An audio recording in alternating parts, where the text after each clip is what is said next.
సంక్రాంతి పండుగ వేళ ప్రయాణికుల అవసరాన్ని ఆసరాగా చేసుకునే ప్రైవేటు వాహనాలు ఆర్టీసీ ఆదాయానికి పంగనామం పెడుతూ ప్రజల జేబులను కొల్లగొడుతున్నాయి.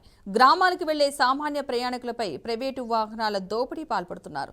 ఎల్బీ నగర్ నియోజకవర్గం చింతలకుంట చెక్ పోస్ట్ బస్టాప్ వద్ద పరిస్థితి ఆందోళనకరంగా మారింది. సరిపడా ఆర్టీసీ బస్సులు లేకపోవడంతో ప్రయాణికులు ప్రైవేటు వాహనాల వైపు మొగ్గు చూపుతున్నారు.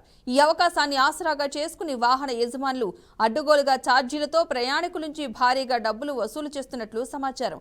అయితే అనుమతులు లేని ప్రైవేటు వాహనాల్లో ఓఎన్ ప్లేట్ వాహనాల్లోనూ ప్రయాణికులను తరలిస్తున్న అధికారులు మాత్రం చూసి చూడనట్లుగా వ్యవహరిస్తున్నారన్న ఆరోపణలు వినిపిస్తున్నాయి.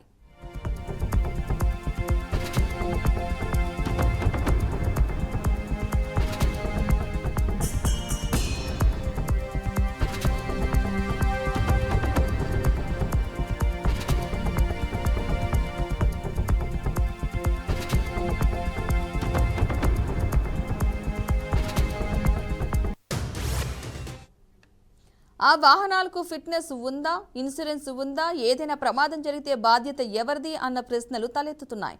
పండుగ రద్దీ ముందే తెలిసిన ఆర్టీసీ యాజమాన్యం తగిన సంఖ్యలో బస్సులు ఎందుకు ఏర్పాటు చేయలేకపోయిందన్న విమర్శలు వ్యక్తమవుతున్నాయి. మరోవైపు భారీగా ప్రయాణికులు ఉన్నప్పటికీ బస్టాప్ వద్ద కనీస సదుపాయాలైన త్రాగునీరు కూడా ఏర్పాటు చేయడంలో జీహెచ్ఎంసీ విఫలమైందన్న ఆగ్రహం వ్యక్తమవుతోంది. సామాన్యుడు చిన్న తప్పు చేస్తే ఫైన్లు విధించే అధికారులు ఇంత పెద్ద అక్రమాలపై ఎందుకు చర్యలు తీసుకోవడం లేదన్న ప్రశ్నలు వెల్లువెత్తుతున్నాయి. ఇప్పటికైనా సంబంధిత శాఖలు స్పందించి అక్రమ రవాణాపై కఠిన చర్యలు తీసుకుని పండుగ ప్రయాణంలో ప్రజలకు ఇబ్బందులు లేకుండా చూడాలని ప్రయాణికులు కోరుతున్నారు.